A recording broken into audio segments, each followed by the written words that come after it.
Today we are looking at one of the newest releases in the SH Figuarts Naruto lineup, Sage Mode Naruto. And if you aren't familiar with this form of Naruto, let's just say he learned this technique from Toads and increases all of his attributes. It's pretty cool, and it was sick when Naruto showed up in this form for the very first time. So when Tamashii announced that they were making this guy, I was very hyped as all the promo pics looked amazing, especially compared to their first attempt at him, which honestly wasn't the best as its cloak was plastic and the figure overall was just eh. I mean, it's alright. But sadly, despite my hype with this figure, one thing killed it for me, and that's the fact that he's a premium Bandai release and you gotta pay them premium Bandai prices. Yeah. So I actually didn't order it from there. Instead I got mine from Figuarts Mate, which did run me $102 total. I know, still expensive, and I think if you use premium Bandai, it ended up being around the same price because of tax and shipping. So no matter where you get this guy, it's going to cost you, but it really makes you wonder, is a high price point worth it? Since this figure was a premium Bandai exclusive release, he comes in a brown shipper. It's just a cardboard box with nothing special going on about it. So let's get the actual figure's packaging free from the shipper. The figure comes packaged in a pretty cool looking box. We can see Naruto inside and a nice stylized promo image of the figure on the front. Here's the top of the box. Each side of the box has a promo image of the figure, and the bottom has the name of the figure and a promo image of it. Back of the box is a full showcase of the figure, and it shows that there's plenty of fun things to do with it. Overall, the box is cool, so let's go ahead and get this guy open. Alright, after getting this guy open and playing around with him for a bit, I do have to say he is pretty damn peak. But he does have some things that need to be talked about. And one of those things I'm going to address right now, his cloak. It's a little bit too thick. The thickness of the cape doesn't stand out much when he's just in a vanilla pose, but when he's in some form of action pose, it'll bunch up around the shoulders, making it look like he has some big ass traps and neck. You can try to adjust it so it doesn't look bad, which does work sometimes, but sometimes it doesn't. Then I've seen some people say the sleeves are a little short. I can see why they say that, but I think they're around the appropriate length. Also, people have said they hate the cloak and have already decided to get a custom one, which if you want to do that, that's fine, but I think the cape is pretty decent besides how thick it is, because the quality of it is still pretty good. And if you have the SH Figuarts Itachi, it feels the same as that. Sadly though, mine does have like a little string hanging out. Then like the black flame design is done clean, and the cloak has wiring in it so it can hold a pose. And yeah, the cape has some imperfections that might bother some people, but we gotta give Tamashii some praise since they just started implementing cloth goods with some of their figures, and to me, they are doing a pretty good job. They just need to find a way to not make the cloak so bulky. And it's really only like this on the cloth goods that have like different designs on inside and outside.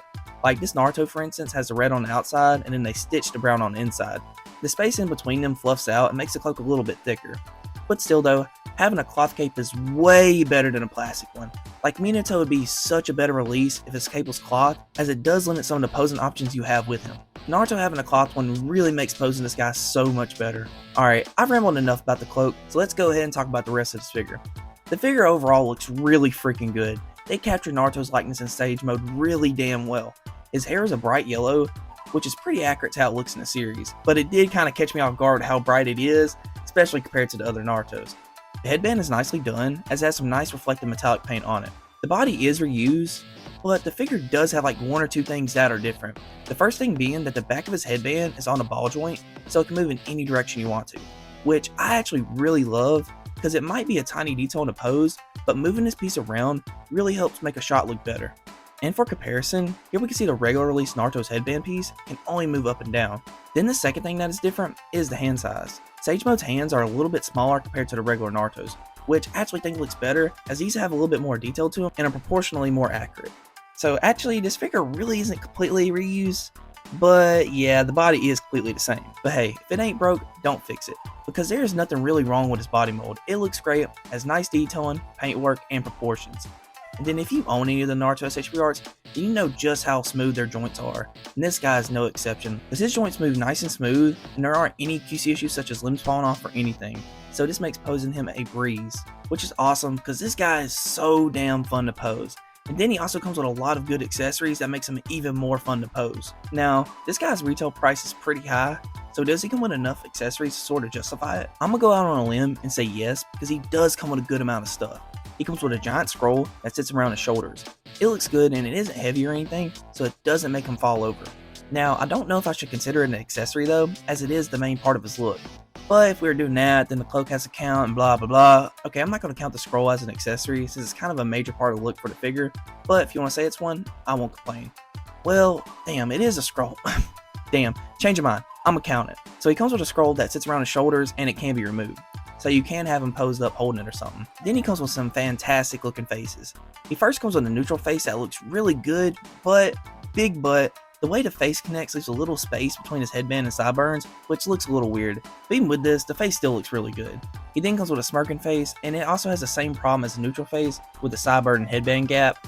And if you're thinking you aren't pushing the face all the way in, trust me, I am. Look at the sides of my fingers. The hair fucking hurts. I am sacrificing myself to put these faces all the way in. And they are in. It's just that some of the sideburns are off by just a tad. And with this face, it's only on the right side, as the left is fine. Next, he comes with a closed-eye meditation face, and it looks really good. Then he comes with a teeth-gritted face, and I'm not going to call this one an angry one, it's more like a tense teeth-gritted face. Like this is the face he'd make when shit ain't going his way. Then lastly, he comes with a yelling face. It looks good, but something about it is a little off. I think it's the nose. It's a little bit more scrunched up and smaller compared to the other faces. But still, the face looks good. All the faces look great, and eye detailing is top-notch.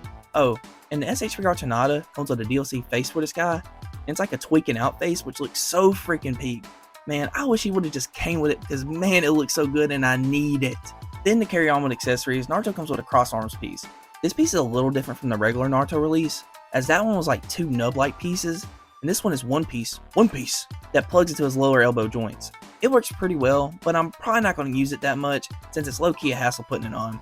Every time I've tried doing it, the whole elbow joint just pops out and I gotta put his sleeve cover back on, and it's just a chore. Plus, his arms can actually do this pose pretty fine by themselves.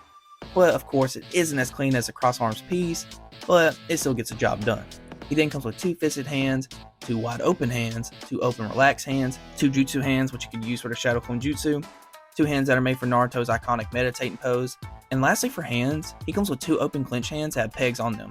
The pegs on the hands are so that you can plug the Rasengans and the Rasen Shuriken effects that he comes with into them. And I gotta say, I really love these effects. They look amazing and have been really damn fun messing around with. Of course, they are reused from the other Naruto releases, but the fact that we get a Rasen Shuriken and two Rasengans is still very peak to me. Also, if you have the SH Figuarts Blue Wind effect set, you can use them with these effect pieces, and they make some really badass shots. Also, one last thing you could add to this figure, I did credits to the Caniac Freak, is if you have this Naruto statue, you can use the acrylic stand of Gamakichi with it, and it looks pretty damn sick. But overall though, for the accessories that he does come with, I am very happy because they are all fantastic and are really fun accessories that are essential to any Sage Mode Naruto action figure. Now, if you own any of the SH Figuarts Naruto figures, you know they have some peak articulation, and this guy's no exception. His head can look pretty far upwards, pretty far downwards, it can look side to side, and it gets a great amount of tilt. So it pretty much moves well all around. Then, you might think since his cloak is a little thick that it limits some of the shoulder and arm movement. The arms on his figure actually aren't held back much at all by the cloak. They can go this far upwards, they can cross over one another, and they can go this far backwards. There's a bicep swivel, double jointed elbows to get a great amount of bend, and he has good wrist movement. At the upper diaphragm, he gets a little bit of forwards and backwards motion, as well as a little bit of tilt and side-to-side movement. The waist joint works great, and if you combine the upper diaphragm and waist joint together, he can crunch about this far forwards. His legs get a great range of movement all around, as they can kick up about this far, then go this far backwards, and then they can go this far outwards. He has a thigh swivel, double jointed knees, fantastic ankle articulation, and a toe joint. The articulation is overall really damn good, as he moves smooth, and he can hit just about any pose effortlessly, which if you own any of the regular Naruto releases, then you should have a good idea how this guy moves since it's exactly the same, minus the headband. And speaking of the regular Naruto releases, here he is next to them. Here you can see that they all share the same body and hair sculpts, which means that you can interchange all their parts. So if you wanted to put the Sage Mode faces on other Narutos, you can, and now you got some Sage Mode Shadow clones. Here he is next to Minato, and damn man, I really wish Minato came with some cloth goods. I definitely gotta get him a custom cloak. Here he is next to Kakashi and Sasuke, here he is next to Itachi, then here he is next to Luffy, here he is next to Gojo, here he is next to Figma Gon. Ooh, Figma Gon, I can't wait for the Hunter. Here he is next to Demoniacal Fig Goku, and lastly, here he is next to Storm Collectibles Yujiro Hama. Overall, this figure is freaking peak, and I love it. He's been so damn fun posing, and it's so hard to take my eyes off of him as he really stands out. He is so amazing. Yeah, the cloak could be a little less thick, but I've grown to get used to it, and it really doesn't bother me that much. And it's definitely much better than if they gave him a plastic one, so I am very grateful for the cloth goods.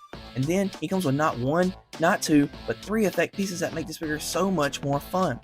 So does the beautiful likeness, the cloth goods, the great amount of accessories he comes with, and the amazing articulation he has makes this figure worth its $85 retail price point. I have to say, yes. Now I know this figure's body is reused from the $35 Naruto, but this one does have cloth goods, 3 special effects, new headband engineering, retooled hands, which means the hands aren't reused, and the overall job of capturing the essence of Sage Mode Naruto is great.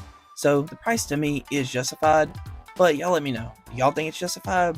Now, this guy was a premium Bandai release, which means you can't get him from there anymore. And before you get sad and get to looking at eBay, I'm gonna show y'all where I got mine. A site called Figuarts Mate, which is a store based in Hong Kong, has them for about $87, but after tax shipping it ends up being like $102. Which I know is high, but it's still not as high as the eBay prices. So I say check them out if you want this guy, because I definitely recommend him to any Naruto fan. Like, he's my favorite SH Figuarts Naruto release so far. He's legit been the one I've had the most fun with, and I can't stop posing him around. And that wraps up this one, guys. I hope y'all enjoyed it, and I have a question for y'all. In the SH Figuarts Naruto line, which is your favorite figure so far? I'll see y'all in the next one. I'm gonna be the next Hokage. Believe it. Naruto is my game. Believe it. I'm gonna like Hokage.